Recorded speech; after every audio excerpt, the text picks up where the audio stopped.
to introduce yourself? Sure, I'm Katie ONeill. I make the Tea Dragon Society as a graphic novel for children, and recently was made into a card game for children. Yes.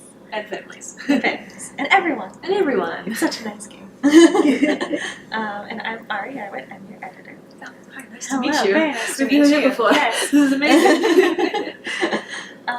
So yeah, we're here at the Sidekick, which is a beautiful, lovely, So cute. it's a comic store cafe, and it is the best. I love it so much. And we just finished TCAP in Toronto. We did. It was very, very good. Yes. Yeah. What was your favorite part? Definitely the panel I did when afterwards this herd of children came up to me to make tea dragons, and at first they were very shy, but soon they were starting to just throw ideas out and just get really into it, and it was really sweet. Yes. I also got to be at that panel, which was just adorable. It was adorable. Like a chocolate mint tea dragon Yes. that got made. Yes, and lemon cinnamon. I'm just these kids should just design teas. So that's awesome. I'm so glad you enjoyed it. I also enjoyed it.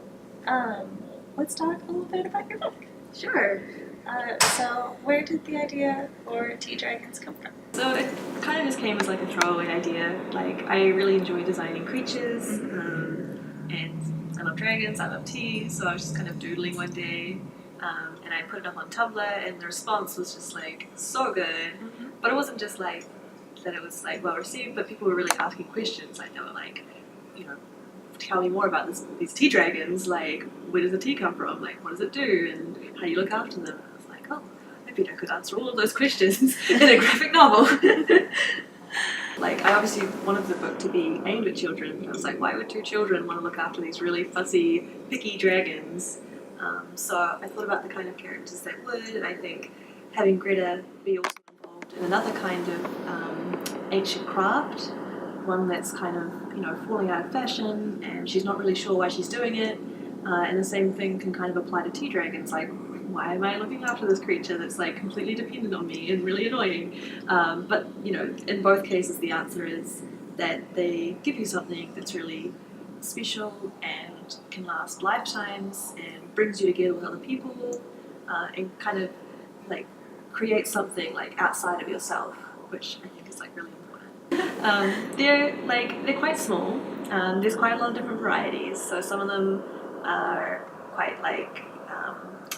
poised and graceful, and others that are a little bit more playful. Their characteristics tend to reflect somewhat the kind of tea that they're based on. So Chamomile is very sleepy. He's just a sleepy boy. He loves to sleep. He's very relaxed, and he's quite easy to take care of for that reason. Whereas I think of Rooibos as being quite a hearty, kind of earthy tea, so he's a lot more sort of energetic and ready to take some rough and tumble, and likes to play. Are you allowed to have a favorite, or are they all just special to you? They are all my special children, but Chamomile is my most special child. Yeah, I really love him. He's really fun to draw. He's always relaxed. He's always peaceful. He's always got this really sweet kind of smiley expression on his face. So he's always fun. You described them once as the size of a chicken. Yes. Which I just think is the funniest little description of this. Well, they also have a kind of strange relationship with chickens, because they kind of fear and respect chickens because they think they're other dragons, but as dragons they're not acknowledged. They don't acknowledge them because they're a chicken. They don't understand what's happening. So tea dragons just think, oh my gosh, this is such a cool dragon, it's too cool for me. That's amazing. I never heard you say that's adorable. That's good. Yeah, so it's one of the few creatures, because tea dragons don't like cats because they're too similar to tea dragons, and they don't like dogs because they're just too much energy. So Greta and Minette are our main children in the book, and then there's Eric and Ezekiel as well, and they all have different dragons. Yeah. How did you sort of design the characters and their matching dragon companion? So I think the teas kind of reflected in the dragons also reflects in the characters, but I think it's more it emphasizes sort of the part of their personality that I really wanted to bring out. So for Eric, he's a retired adventurer and bounty hunter, so he has Rooibos because they're both still ready to tussle, and they suit each other quite well. Whereas Ezekiel's very elegant and gentle and very hospitable, so Jasmine was like a really good fit for him. Yeah, I like that it's sort of like the idea that the pet and the person end up sort of looking like each other. That's what happens in like real each life, other. right? Yeah. You see dogs and you're just like, yes, this makes sense. Yes. Yeah. So we have the Tea Dragon Society card game coming out next month. Yes, it's so exciting. So exciting. And you got to play test it last year when it was being developed.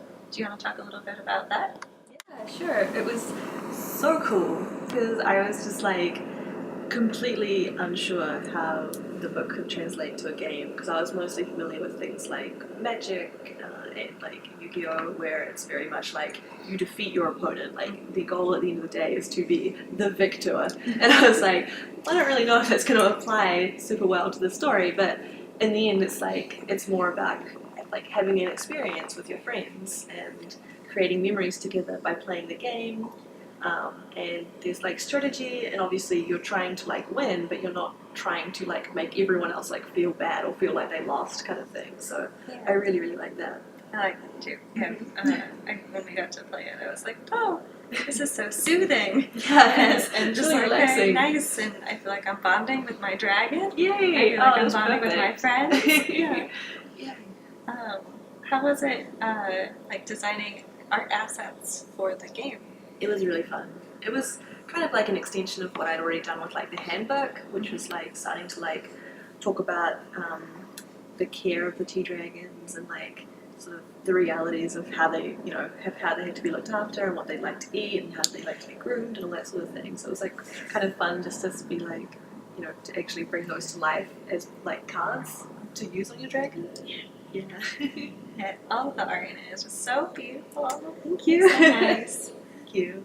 Are you? I'm not sure what I want to ask. It's okay. Do you have a favorite piece of Tea Dragon lore that you would want to share?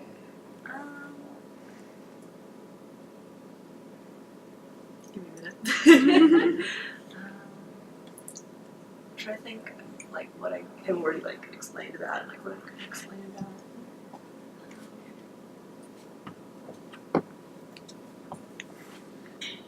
Oh, okay, no, I've got one now. Okay. Okay, so my favorite bit of Tea Dragon's lore is that they are terrible parents. So breeding a tea dragon is done very carefully, and it's like very well chosen affair. And as soon as the egg is laid, the tea dragon parents just forget about it. They forget that it exists. So they just kind of wander off and continue their lives. So it then becomes the responsibility of the caretaker to like incubate this egg and keep it the right temperature and like make sure that it's like kept warm and safe, and then like actually raise this baby dragon. So yeah, it's kind of a lot of effort. And it kind of explains why there's not many tea dragons. Yeah, because tea dragons definitely reflect kind of the overbreeding of certain like dog breeds that are like probably wouldn't survive very well without human intervention by this point. It's not meant to be like a serious commentary, but it's also kind of like maybe we should think about like what's happening here. Yeah. Yes, yeah, they're definitely very particular little Yes, they are. Do you want to talk a little bit about your upcoming book, Aquacorn Cove? Yeah, I would love to. So that one is a complete diversion from Tea Dragons.